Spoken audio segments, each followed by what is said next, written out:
Do we want to go into the rest of this or move into some of these other Q&As? Let's see. I don't know about the Linux for Dummies book just because I've never been able to think of one. Any Linux for Dummies book, I get what they're saying. Q3. I get what they're saying with the whole Linux for Dummies and yada yada. Oh, sorry. Question 2. Sorry. Question 3 is something else. But and I don't know where y'all stand on this, but it's all the for Dummies books I see basically send someone into terminal commands, and that's just not modern Linux. It isn't. Well, and a part of the comment, the question was that it hasn't changed that much over the last few releases, and from the graphical side, it's changed a lot in just this release. And a lot of distros, actually. Yeah, well, yeah.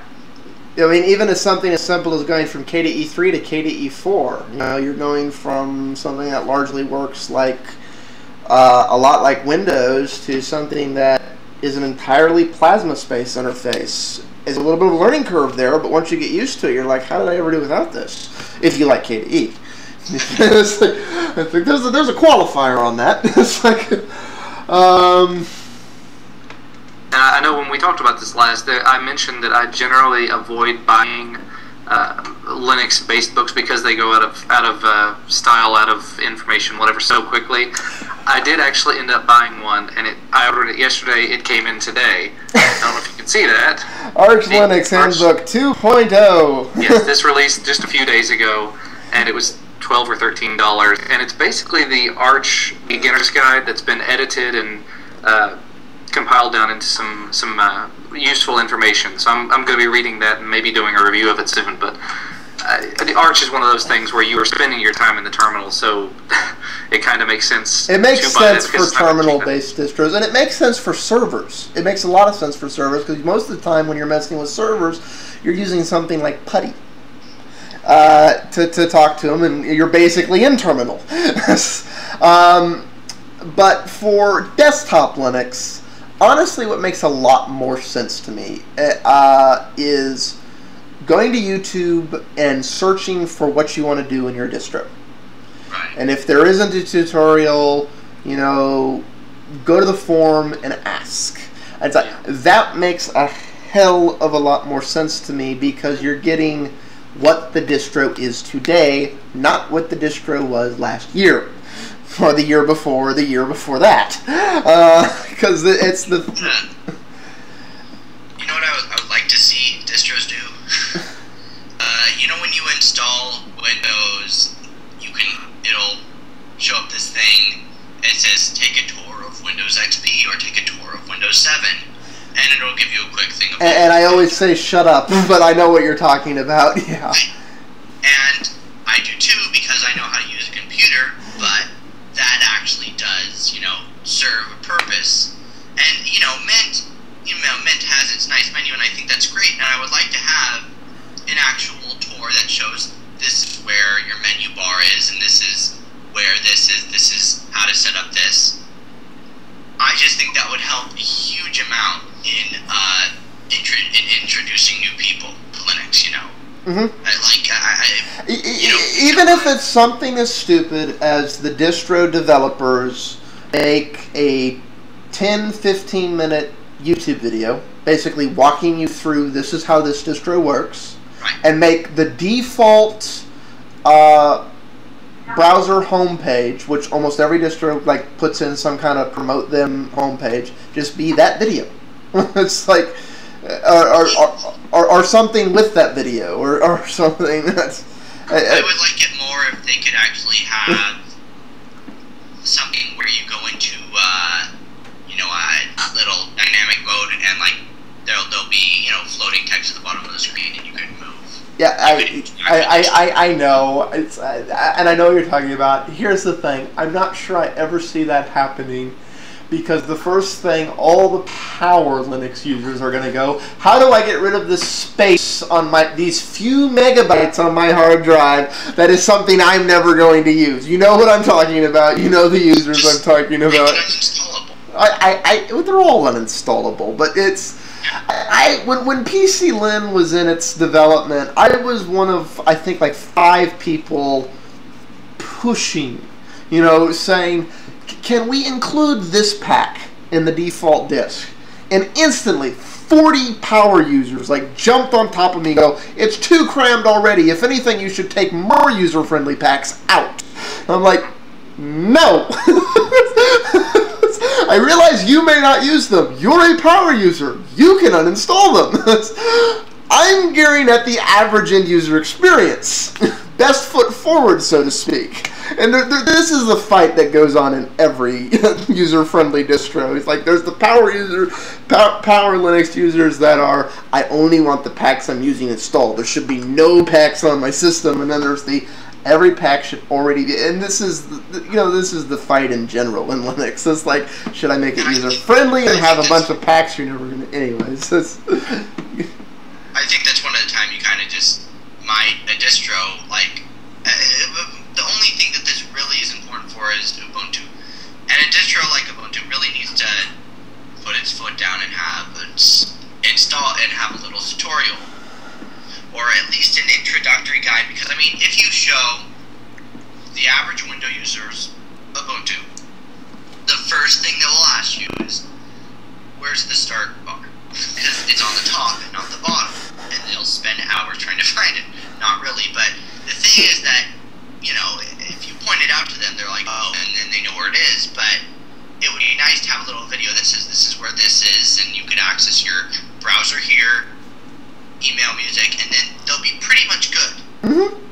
You don't need that. You don't need that much. Well, no, this goes back to what we were saying. I think we said this a few shows back. And this is why I want more OEMs to actually sell Linux systems.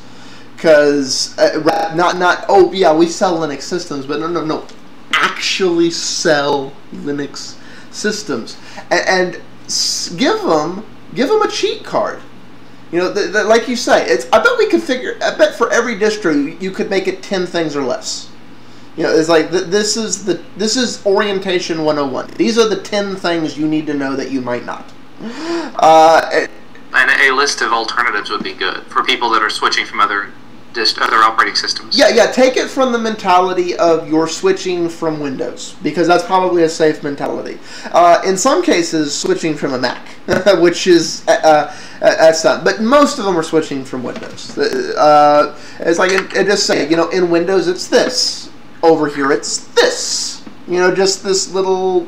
It's like, this is your media player. This is your browser. This is, in case they've used IE their entire life and never heard of Firefox or Chromium, or it's like, these people do exist. I have yet to meet any, but that's like, but yeah, I hear exactly what you're talking about there. So it's and they are people that are going to be backlash, but I think that's one of the few times where really even if majority doesn't want it, just do it anyway, because it wouldn't take that much space, and it would help a lot. So, really what this is a symptom of is, like it or not, Linux is going through growing pains right now. And that it's gotten to a point where it really is end-user friendly. And its traditional user base has been power user geeks, who are like, oh, no, you see, my system obeys, as I am the master of my domain, and yada yada and so forth. And there's a new class of Linux user that's more like grandma, and some of the stuff that caters more to the average user is not being perceived well, but I think it's necessary. It's in the end run, it'll increase the number of Linux users, which will increase the number of things available for Linux, which will make Linux stronger and better overall as a platform. And it's for lack of a better word, it's some of this purist mentality of, anyways, that's, and I don't think that's going to stop anytime soon. That's probably, sadly, going to be a 5-year process. Hopefully we can get over that in a year or two. It's probably going to be a 5-year process. What I think would help a lot if, someone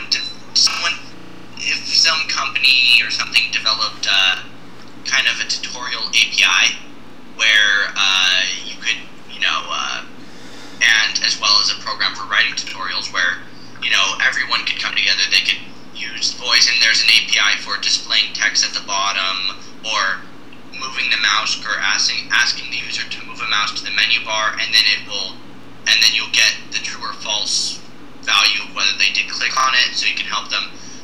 Some API for developing dynamic tutorials, and that's something that I would do if that was made. And I don't know how hard that would be, but I think that would be a great thing for Linux to have that kind of thing, because you could download a little, a pack, and you could run it, and it'll have this big tutorial for you. The big problem with that is because of how customizable Linux is.